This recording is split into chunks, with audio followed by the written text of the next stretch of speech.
সিঙ্গু, তোর এই অদ্ভুত নামটা তোকে কে দিল রে? আমার দাদু। আমি যখন খুব ছোট ছিলাম, মানে খুব খুব খুব ছোট ছিলাম, সেই সময় ভালোবেসে দাদু আমাকে এই চিঙ্গু নামে ডাকতো। চয়ন গুহ, সেখান থেকে ছোট্ট করে তোর দাদু তোকে ডাকতো চিঙ্গু, কি তাই তো? আর তোর দাদুর নাম কি ছিল রে? আমার দাদুর নাম ছিল পিঙ্গু। মানে দাদুর দাদু ছোটবেলায় ওই ভালোবেসে নাম দিয়েছিল দাদুকে পিঙ্গু। বাহ, তোর দাদুর নামটাও তো বেশ সুন্দর, জব্বর নাম দিয়েছে তোর দাদুর দাদু। আর তোর বাবার নামটা জানি কি? একদম ভুলে গেছি রে। আমার বাবার নাম ডেঙ্গু। মানে বাবার দাদু ছোটবেলায় ভালোবেসে ওই ডেঙ্গু নামে ডাকতো। বাবার পুরো নাম হচ্ছে ডগন গুহ। বাহ, কি সুন্দর মিল! পিঙ্গু, ডেঙ্গু আর তুই হলে গিয়ে চিঙ্গু। যাই হোক, বাদ দে এসব। এবার ইন্টারভিউ নেব, নে দেখ কজন এসছে বাইরে, এক এক করে ভেতরে ডাকতো। চূড়ান্ত অপেক্ষার সময় শেষ হয়েছে। বাইরে যারা দাঁড়িয়ে আছেন, এক এক করে ভেতরে আসুন। ইন্টারভিউ নেওয়ার সময় হয়ে গেছে আমাদের ম্যারেজ রেজিস্ট্রি অফিসে। আসুন, চলে আসুন। কি হলো, বাইরে কি লাইন পড়েনি? কেউ কি বাইরে নেই? আরে ইন্টারভিউ দেওয়ার সময় হয়ে গেছে তো, চলে আসুন। কি ব্যাপারে সেঙ্গু, এখনো কেউ আসছে না? তুই মোড়ের মাথায় গিয়ে ওই পোস্টারগুলো লাগাসনি যে রেজিস্ট্রি অফিসে লোক নেওয়া হবে? তোকে বলেছিলাম প্রত্যেকটা পাড়ার মোড়ে গিয়ে একটা করে পোস্টার লাগিয়ে দিয়ে আসবি।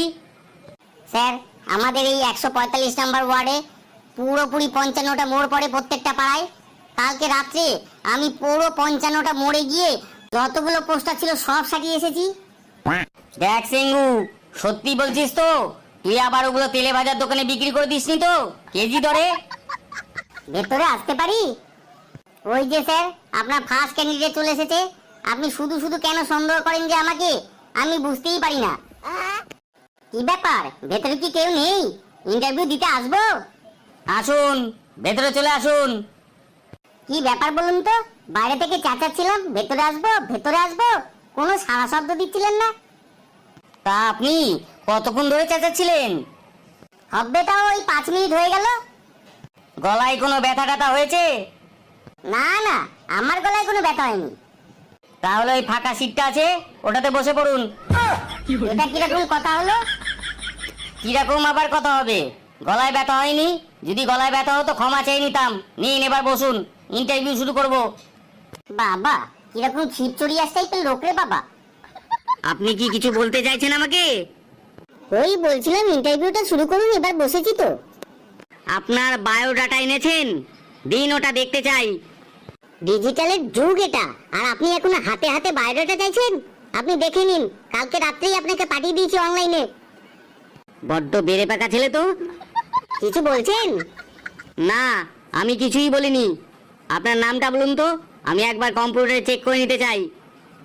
আমার নাম পিএল ঘটক। দেখুন, ওই 10:30টার সময় আপনাকে মেলটা করেছিলাম। 10:30? 10:30? এ কি, 10:30টায় তো একটা নিমন্ত্রণ কার্ড এসেছে, এর মধ্যে পাত্রের নাম লেখা আছে পটাইলাল ঘটক। এই যে দেখুন, আমি না ইয়ার্কি ঠাট্টা একদম পছন্দ করি না। 10:30টার সময় আমার কাছে একটাই মেল এসেছে যেখানে পাত্রের নাম লেখা আছে পটাইলাল ঘটক, আর সেটা বিয়ের একটা নিমন্ত্রণ কার্ড। আর আপনি আমার সাথে ফাজলামো করছেন, বলছেন ওটা আপনার বায়োডাটা।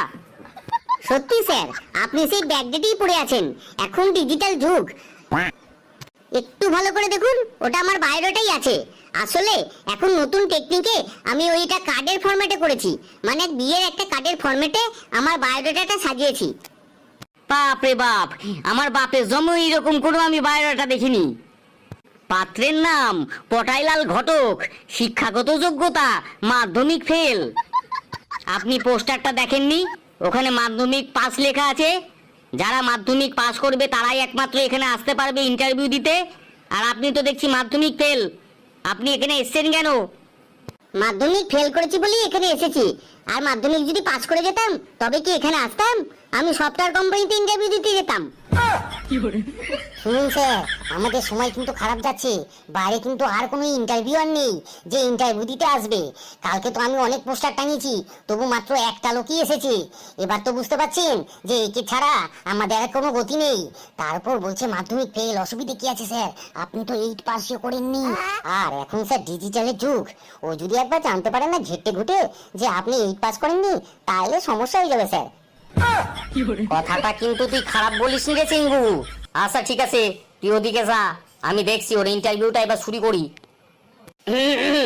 তো মিস্টার পটাইলাল ঘটক, আমরা দুজনে যা আলোচনা করলাম তাতে সিদ্ধান্ত এই এলো যে কোয়ালিফিকেশন নিয়ে অত চিন্তা ভাবনা করলে চলবে না। আপনার যা কোয়ালিফিকেশন তাতে আমাদের এখানে যা কাজ আছে সেটা কমপ্লিট হয়ে যাবে। তা এবার আপনার ইন্টারভিউ আমি শুরু করব, ঠিক আছে? আপনি প্রস্তুত তো? একদম, বাড়ি থেকে আমি একদম তৈরি হয়ে এসেছি। নিন এবার শুরু করুন তো।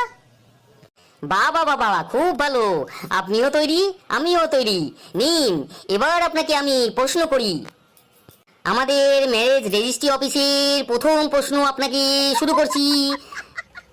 আচ্ছা বলুন তো মিস্টার ঘটক, একটা ম্যারেজ রেজিস্ট্রি অফিসের সবচেয়ে বড় শত্রু কে হতে পারে? এটা তো খুবই সহজ প্রশ্ন স্যার। পাড়ার সেই কাকিমা যে বিয়ের দিন বরের বাড়ির লোকের কাছে কনের নামে বদনাম করে বলে যে প্যান্ডেলে আর পকোড়া আমরা একদম খেতেই পারিনি, এত কম পড়েছিল। বাবা বাবা, এটা গেল একটা দিক, কিন্তু এর আরেকটা বড় কারণ আছে। সেই উদাহরণটা আপনি দিতে পারবেন? আই মিন মেজর এক্সাম্পলের কথা বলছেন? তাহলে শুনুন। সবচেয়ে বড় শত্রু হলো ওই পলায়নকারী দম্পতি, মানে যারা রেজিস্ট্রি অফিসে চলে আসে রেজিস্ট্রি করতে, দিয়ে বাইরে থেকে যখন ফোন করে বর অথবা বউ যে কোনো একটা পক্ষের যে পালাবে, সে ওই অন্তিম লগ্নে জানলা দিয়ে পুকুত করে পালিয়ে যায়। না মিস্টার ঘটক, বিষয়টা সেরকম বোধগম্য হলো না। এখনো বুঝলেন না স্যার? মানে পুরনো প্রেমিক বা প্রেমিকা রেজিস্ট্রি অফিসে যখন নতুন দম্পতি আসবে রেজিস্ট্রি করতে, মানে সবে সই শুরু হবে, সেই সময় পুরনো প্রেমিক বা প্রেমিকা যে ওর একজন ফোন করে দিল যে আমি বাইরে দাঁড়িয়ে আছি, আর ঠিক সেই মুহূর্তে এই নবদম্পতির মধ্যে যে কোনো একজন পুরুত করে জানলা দিয়ে পালিয়ে যাবে। আচ্ছা, এইবার বুঝলাম। সত্যি খুব সুন্দর একটা উত্তর দিয়েছো, একদম ঠিক, একদম ঠিক। এবার পরের প্রশ্নে আসি। আমাদের এখানে অনেক সময় সাক্ষী পাওয়া যায় না, সেক্ষেত্রে আপনি কি করবেন? পৃথিবীতে সাক্ষীর অভাব আছে? পয়সা দিন, দেখেন সাক্ষী হাজির হয়ে যাবে। সোজা মোড়ের মাথায় চলে যাবেন, 4-5টা ফুচকালা নিয়ে চলে আসবেন, ওরা এসে দেখবেন আপনার সাক্ষী দিয়ে দেবে। এক্সিলেন্ট, এক্সিলেন্ট, খুব সুন্দর উত্তর। আচ্ছা, এবার আমার একটা লাস্ট প্রশ্ন আছে, সেই প্রশ্নের উত্তর দিতে পারলে তোমার চাকরি একদম পাক্কা। করুন না, আপনার লাস্ট কি কোশ্চেন আছে করুন। আচ্ছা বলুন তো মিস্টার ঘটক, আপনি কেন এই চাকরিটা করতে চান? দেখুন স্যার, লোকে বলে বিয়ে নাকি স্বর্গ থেকে ঠিক হয়। আমি শুধু স্বর্গের একটা এজেন্টে হয়ে কাজ করব আর মর্তের কমিশনটা নেব। তাছাড়া ওই রোজ সিনেমা আর সিরিয়ালের ওই ঝামেলা কান্না ওই সব দেখে জীবনটা একবার ঘৃণায় ধরে গেল স্যার। আর তার থেকে এখানে অনেক বেশি বিনোদন আছে, সেগুলো দেখে অনেক উপভোগ করা যাবে। সেই জন্য আমি এখানে চাকরি করতে চাই। আমরা কি ভেতরে আসতে পারি? এখন আবার কে এলো? আসবেন আসবেন, একটুখানি দাঁড়িয়ে যান, জাস্ট ইন্টারভিউটা এখনই শেষ হয়ে যাচ্ছে, এরপরে আপনাকে ডেকে নেব। আমাদের অত সময় নাই। সময় নাই বললেই হবে? একটু দাঁড়িয়ে যেতে হবে, একটা ইন্টারভিউ শেষ হবে, তারপর আরেকটা ইন্টারভিউ নেব। এই চলো তো ভিতরে, আমাদের অত সময় নেই। ম্যারেজ রেজিস্ট্রি অফিস খুলে বসে আছি, এদিকে আমাদের বাইরে দাঁড়িয়ে থাকতে হবে। চলো এক্ষুনি ভিতরে চলো। এই দেখো, এইভাবে হুট করে ঢুকে গেলি, এটা তো ঠিক না, ইন্টারভিউ চলছে তো। আজকাল দেখছি তোমার মুখে খুব বুলি ফুটেছে, এত বকো না, ঠিক আছে? বাড়িতে অনেক কাজ পড়ে রয়েছে, সে কাজগুলো কে করবে? তোমাকে তো সব বুঝিয়ে দিতে হবে, না হলে তো কাজগুলো কিছুই হবে না কমপ্লিট। এই যে মশাই, তাড়াতাড়ি করুন তো, আমাদের হাতে বেশি সময় নেই, অনেক কাজ আছে। দেখুন ম্যাডাম, এখানে স্বামী স্ত্রী একসাথে ইন্টারভিউ নেওয়া হয় না। বাইরে যান, এক এক করে ডাকবো, তখন ইন্টারভিউ এক এক করে দেবেন। যান। আরে ধুর মশাই, নিকুচি করেছে আপনার ইন্টারভিউয়ের। আমরা ইন্টারভিউ দিতে আসিনি, আমরা এসেছি এখানে আমাদের বিয়ে রেজিস্ট্রি করতে। এ বাবা, দেখেছেন কত বড় একটা অপদার্থ আমি। আচ্ছা আচ্ছা, আপনি বসুন তো, সামনে চেয়ারটাতে বসুন, দেখছি যত তাড়াতাড়ি হয় আপনাদের রেজিস্ট্রিটা এক্ষুনি সই করে নিচ্ছি। যান যান। আমি তো ভেবেছিলাম একমাত্র আমার হাজবেন্ডটাই অপদার্থ, এখন দেখছি পৃথিবীর সব কটা লোকই অপদার্থ।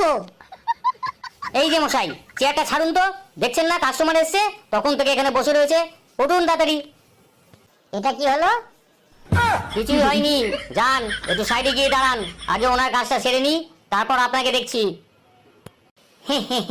বসুন ম্যাডাম, চেয়ার ফাঁকা হয়ে গেছে, এবার শান্ত মনে বসুন তো, আমি কাগজপত্র দিচ্ছি, ওখানে আপনারা ওই সইটা করে দেবেন, ব্যাস হয়ে যাবে। আচ্ছা এবার বলুন তো, রেজিস্ট্রি করতে কত খরচা পড়বে? বেশি না ম্যাডাম, ওই 25,000 টাকা মতো পড়বে। বলছিলাম কি, শোনো না, 25,000 টাকা কর করে পকেট থেকে বেরিয়ে যাবে। আর একটু চিন্তা ভাবনা করো না, এতটা বছর তো পেরিয়ে এলাম, রেজিস্ট্রি করার আবার কি দরকার শুধু শুধু। এই যে মুখ পোড়া মিনছে, তুমি একবারে চুপচাপ থাকো, তুমি কোনো কথা বলবে না। 25 কেন, 50,000 টাকা খরচা হলেও তাও আমি দেবো। আমি আজকে রেজিস্ট্রি করে তবেই এখান থেকে যাব। চুপ করে বসে থাকো তুমি। এই যে শুনুন, নিন ডকুমেন্টস গুলো তাড়াতাড়ি নিয়ে আসুন।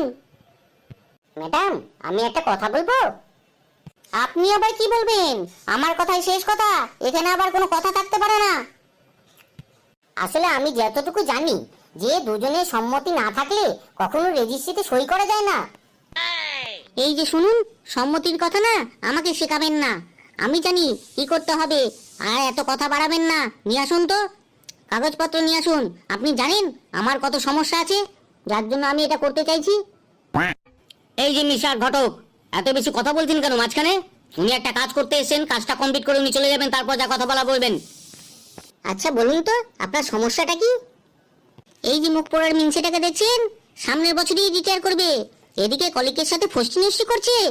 আমার বাচ্চাগুলোর কি হবে, আমার কি হবে, আমাদের ভবিষ্যৎ কি হবে, সেটার কোনো খেয়াল আছে? কটা বাচ্চা আপনার?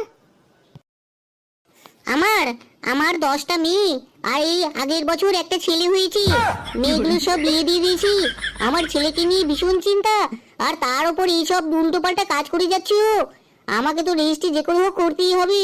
সেই জন্য আমার ভবিষ্যতের জন্য, আমার ছেলের ভবিষ্যতের জন্য এখানে এসেছি। এবার বুঝতে পারলেন? শুনুন না স্যার, এইসব কোনো ব্যাপারই নয়, যত সব উল্টো পাল্টা চিন্তা ভাবনা ওনার। সামনের বছর আমার রিটায়ার হচ্ছে, এটা সঠিক কথা, কিন্তু আমাকে রিটায়ার করার আগে আমার যত কাজকর্ম আছে সেগুলো তো আমার কলিগকে শেখাতেই হবে। কি দাদা বলুন? একদম ঠিক, ওনাকে তো শিখেই আসতে হবে আপনাকে। এই ওনাকে শেখাতে গিয়েই যত সমস্যা দাদা, কি বলবো, একই অফিসের চাপ, তারপর নতুন কলিগকে এই কাজগুলো সব শেখানো, এতে করে আমার ফিরতে একটু দেরি হয়, ব্যাস।